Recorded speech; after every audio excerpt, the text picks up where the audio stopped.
Greetings, welcome back to Black Bear News, where we are discussing climate change, abrupt climate change, and compassionate degrowth as an answer to these problems. Possible answer. Excuse me.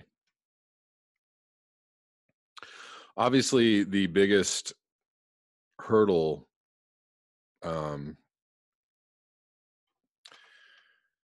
in any possible mitigation of climate change would be reprogramming the entire human population to realize what it is we're doing, why it is that it's happening, what are the actual steps that might need to be taken, and most of those steps would run contrary to everything that we've been programmed to do and believe since birth. And that is quite a task, but try we must. And so if any answer to climate change is out there, it actually starts up here, starts in people's minds. And that is, pretty tough, considering that humans have been, 80 to 90% of the human population at any given time in history has been, mostly misinformed or underinformed. And so it's up to the, smaller minority of people who are informed to try and push the mass of people who are underinformed in the right direction. And that is monumental. And now we live in the age of just rampant misinformation and social media knee-jerk reactions to everything.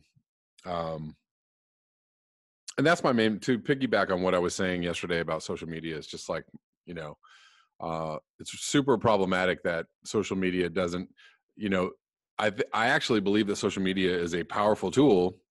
And I thought it was a powerful tool in the last election to wake people up. People were way more informed than I think that they ever have been. And I think the next election will prove out. But a lot of people have information fatigue. And again, people are prone to knee-jerk reactions to headlines and news stories and situations that happen. And that, their very first reaction is the one that everybody gets all hyped up about. Rather than taking a good hard look at each and every item. It's difficult to do. It's difficult for everybody, difficult for me. Anyways, I wanted to cover the fact that I didn't really get a chance yesterday to cover the fact that there's a potential coup happening in Venezuela, orchestrated by the U.S. It's totally ridiculous. If you don't know what's happening, I think most people do, but Juan Guaido is somebody who didn't necessarily lose the last election in Venezuela. Apparently the opposition party boycotted the election or withdrew their involvement. Maduro won, but this guy has just stood up on a podium and said, "I'm the president now," and we, apparently are backing this maneuver. As usual, while our entire media apparatus is crying Russian involvement in the U.S., Russian meddling in the U.S., while we meddle everywhere else, and we're supposed to do that. How dare we not meddle in everybody else's affairs? And of course, the Russian story is an absolute complete joke and a hoax and a lie.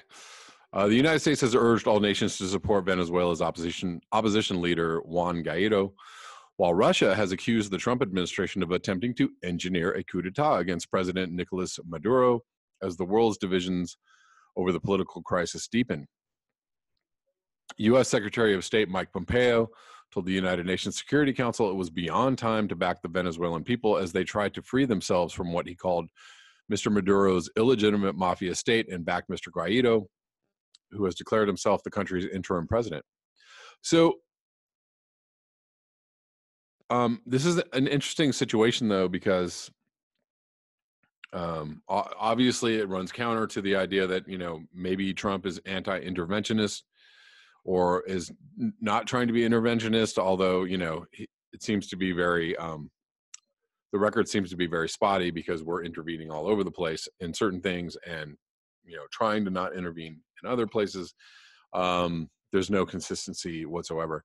On top of this, you know, Nancy Pelosi tweeted out support for this coup d'etat, and apparently, or not apparently, I saw the tweet of Bernie Sanders has actually said something in, you know, along the lines of support for this this craziness, and so that's just not a good thing at all. Again, you know, the Democratic Party isn't so left as you would think, and they, you know, they totally support U.S. imperialism, blah blah blah. I'm going to read a couple more paragraphs and then move on. Russia's UN ambassador Vasily Nebenzia said Venezuela was not a threat to international peace and security, and along with China, called for non-interference in the embattled Latin American country's affairs. He accused extremist opponents of Mr. Maduro's legitimate government of choosing maximum confrontation, including the artificial creation of a parallel government, which actually this has happened. Apparently, the opposition party did actually win a majority of seats in their Congress, in Venezuela's Congress, but they also have started like a parallel government, which is wild. Mr. Nebenzia urged Mr. Pompeo to say whether the U.S. would use military force. Mr. Pompeo later told reporters, "I'm not going to speculate or hypothesize on what the U.S. will do next." And I don't know if you all heard that Russia had actually sent some bomber planes to Venezuela. Was it a few months ago? This is not good and a good situation, considering we have Russia protecting sovereign states from U.S. intervention, again, as in Syria. Russia is in Syria at the request of the Syrian government. They are protecting Syrian sovereignty while we are trying to do our best. And we have stated outright, we are trying to overthrow Assad. We are trying to overthrow the Assad regime. We are there illegally. We are there committing war crimes, et cetera, et cetera. We are not the good guy. Anyways, I'm not going to read any more of this. I'm going to move on. I'm going to cover the story that I didn't really get a chance to cover too much last night. The Democratic Party is further to the right than most voters. Communist, socialist, subversive revolutionaries hell-bent on spreading their radical vision of Bolshevism into every nook and cranny of the country. This is the image of the modern Democratic Party you might have if your only source of news spews out from the frothing mouths of the right-wing punditry or from Donald Trump's Twitter feed. And that's true. But as many a disappointed Democratic Socialists of America member knows all too well, this characterization is, to say the least, not entirely accurate, or actually way off the mark. Perhaps a more proper depiction of the party might rein things in just a little, at least among those not steeped in the magical thinking of Fox and Friends. It probably wouldn't raise too many eyebrows to suggest that the Democratic Party exists on the moderate left of the political spectrum. Of course, it's a big tent, so one can imagine that there would be a wide range of positions between Democratic Congress members, positions that might even cross the left-right axis from time to time. But once you account for the outliers, surely the party represents at least the center-left dimension, right? Well, as it turns out, neither of these depictions is accurate. The Democratic Party is certainly no bastion of the socialist left, but in fact, when it comes to some of the most pressing policy issues of the 21st century, the Democratic Party leadership lies to the right, not just of its base, but of the voting population in general. Party leaders try to water down Green New Deal.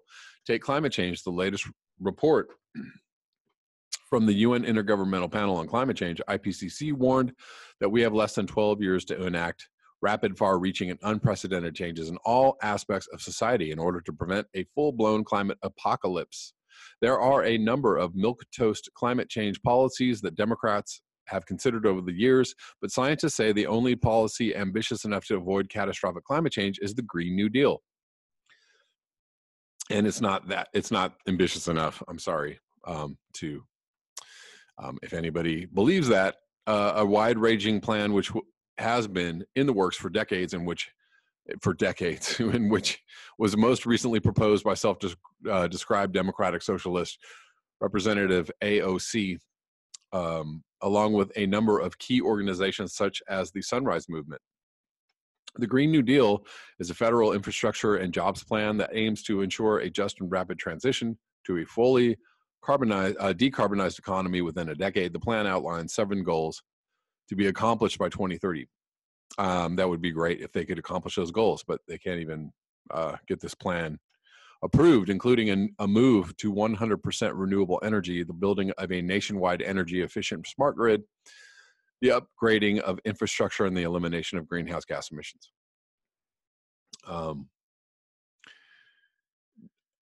Further, unlike the original New Deal enacted by President Franklin D. Roosevelt in the 1930s, the Green New Deal emphasizes the inclusion and empowerment of marginalized communities throughout the transition. The plan aims to provide all members, and I fully support that part of the Green New Deal, because climate change legislation could very well further marginalize people who need help. The plan aims to provide all members of society from all communities with training, education, and a green living wage job to every person who wants one. How about a home and agricultural training to everybody? How about that?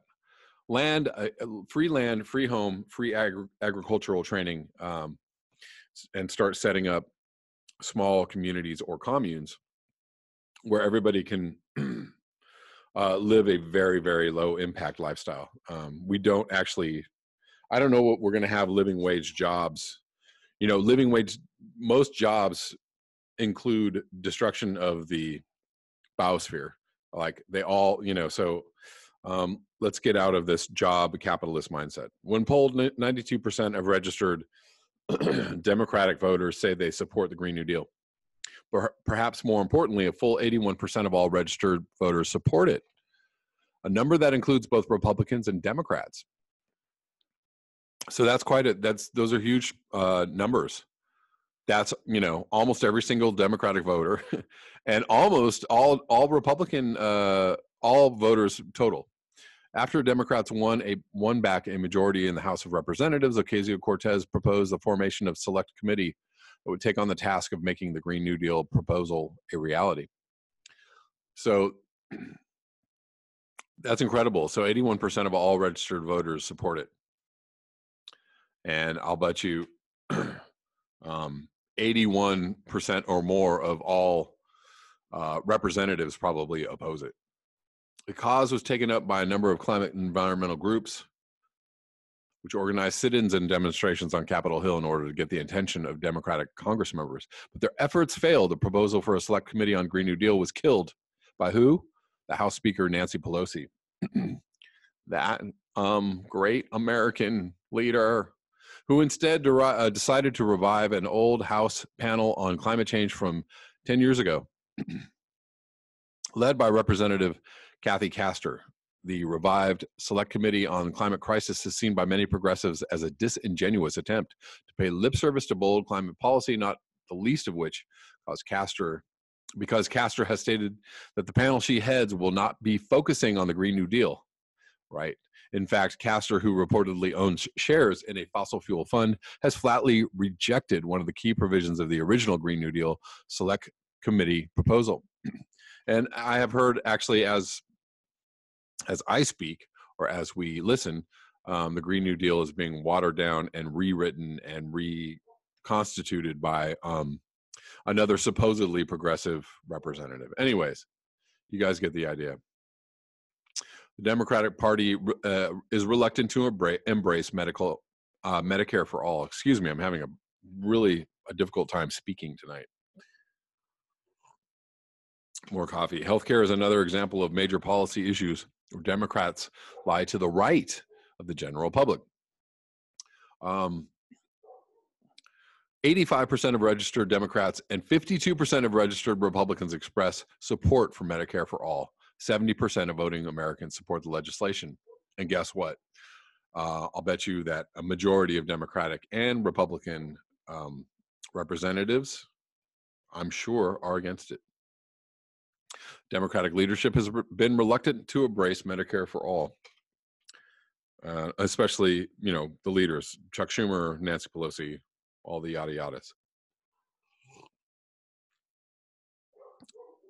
To date, only about 1/3 of Democratic senators have co-sponsored Senator Bernie Sanders' bill, which is a Medicare for all bill. So 1/3, well, that's not a majority. So there you go. That's 30%. So I'm right. It's the opposite percentage of representatives. Why? Why is that? Because dollar bills. College for all, again, I'm sure it's the same thing. 79% of registered Democrats and 60% of those polled supported the idea of free tuition. So 60% of all polled support free tuition. Again, neither Schumer nor Pelosi have said much on the topic, and actually, it was Feinstein said no, it was impossible. Hillary Clinton said no, we just cannot have this stuff. We cannot have this. These things are crazy. These are crazy ideas. Anyways, I'm going to link this below. Of course, as you know, the majority of your elected leaders are bought and paid for. That's why we can't have the things that we want. That's why we can't have things that, are mandated by certain people getting voted in.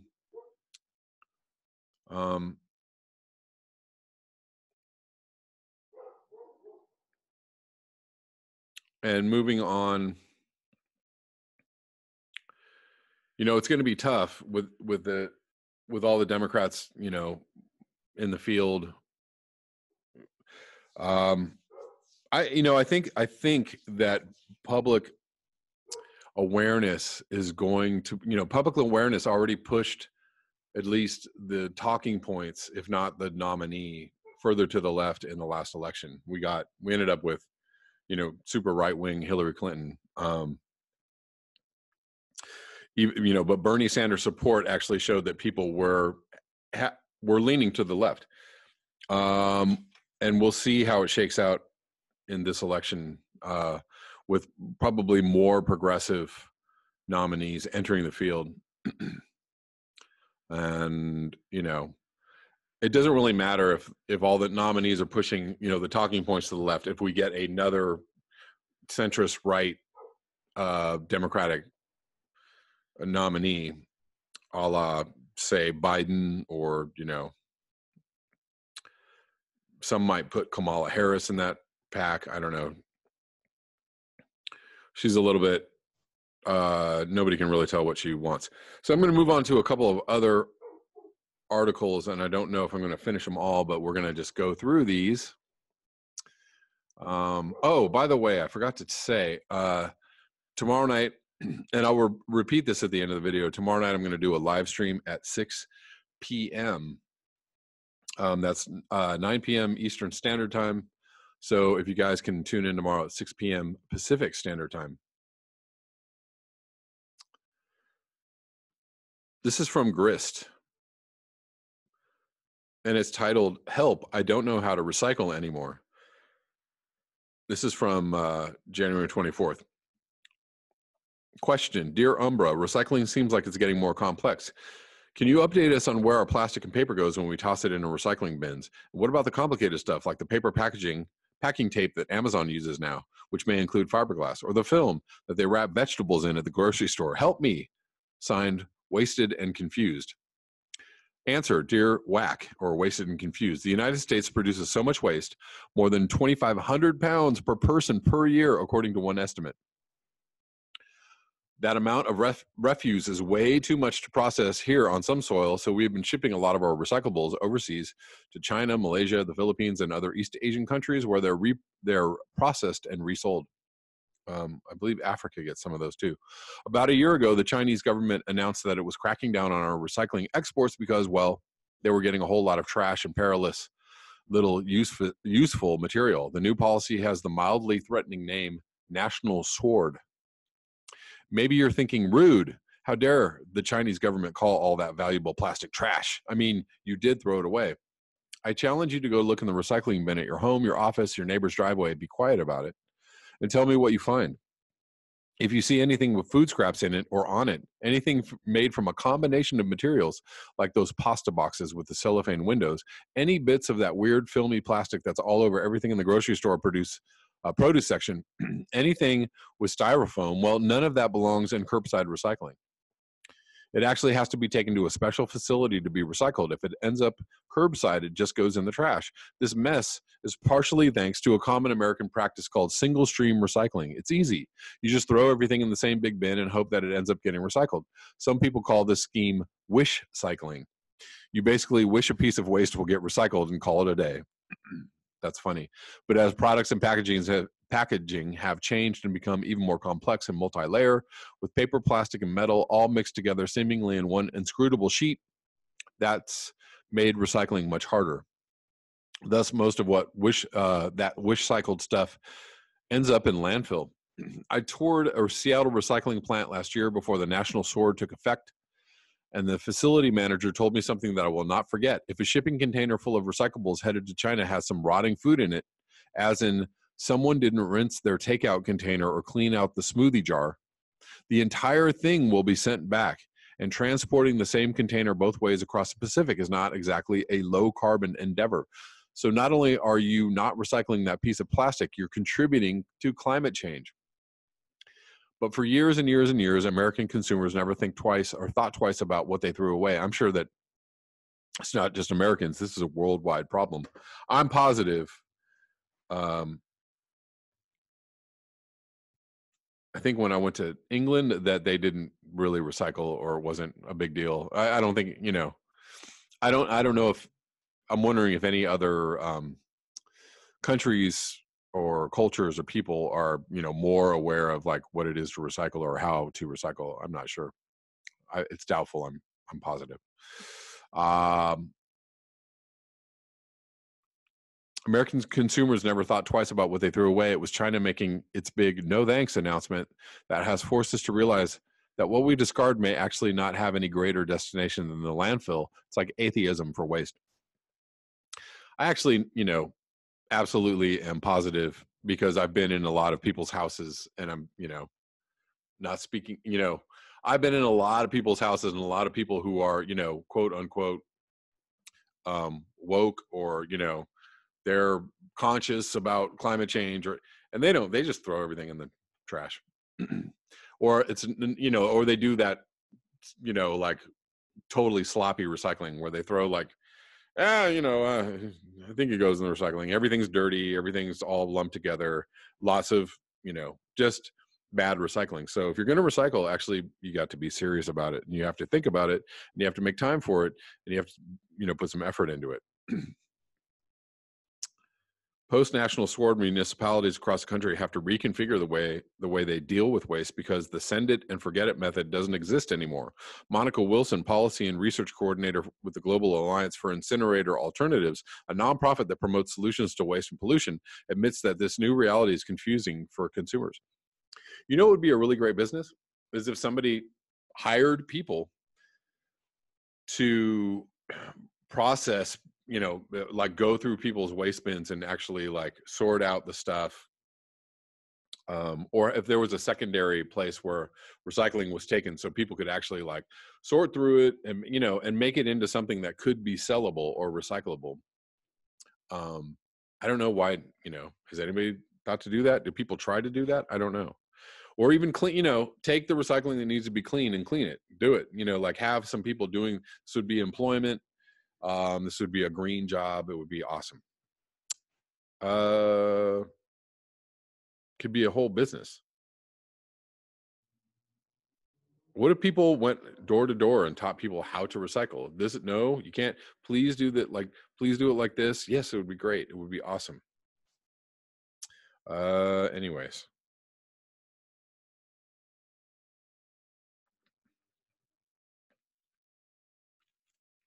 The hard truth is that a lot of what you thought was recyclable is actually just trash.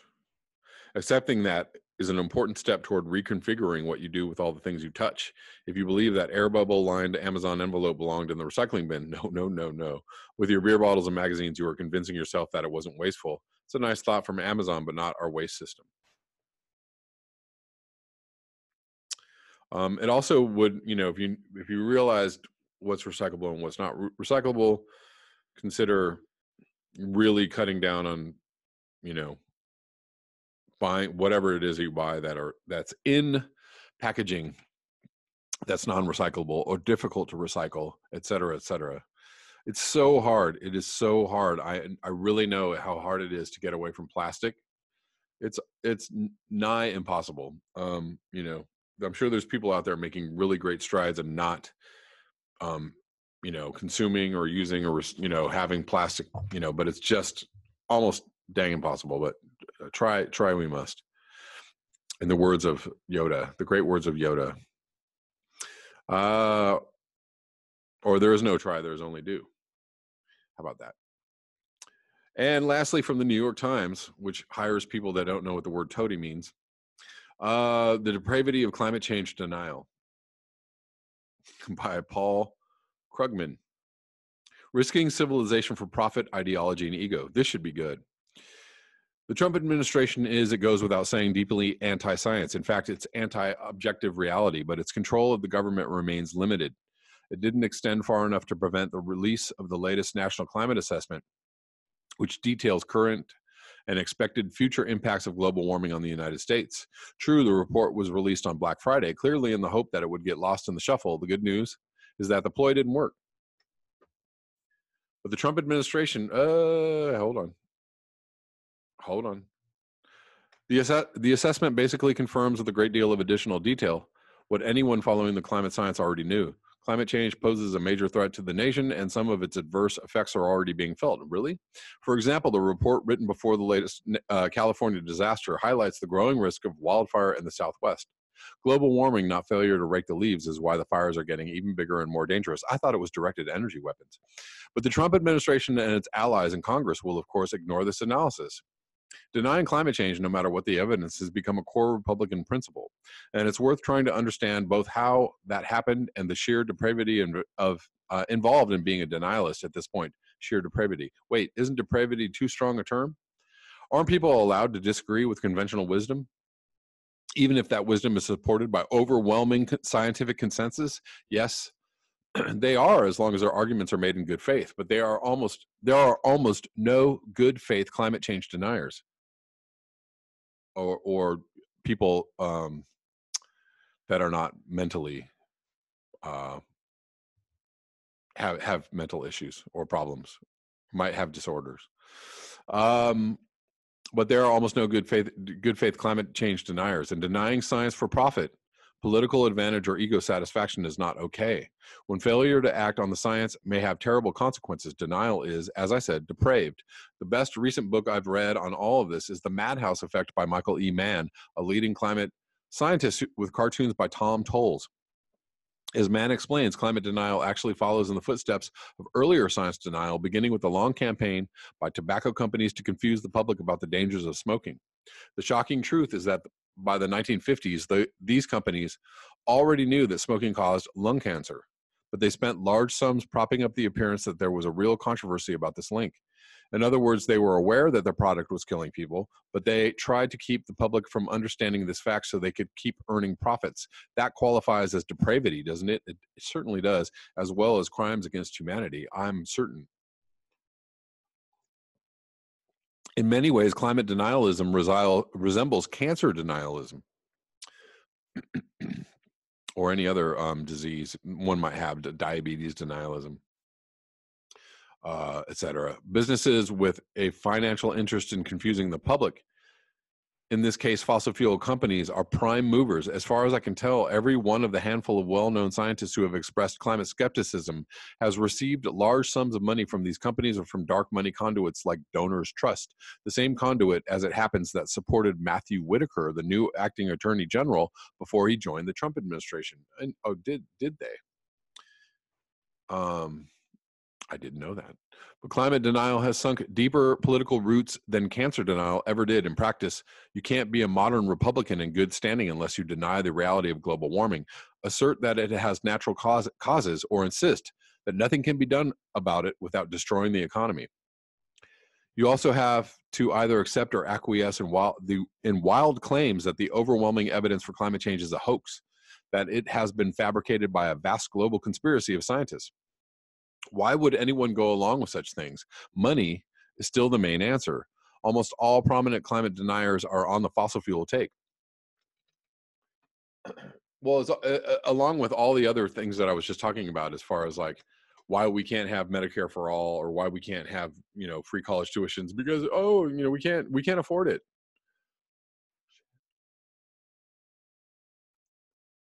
They're lying. If you take Why would any? Oh, sorry. Excuse me.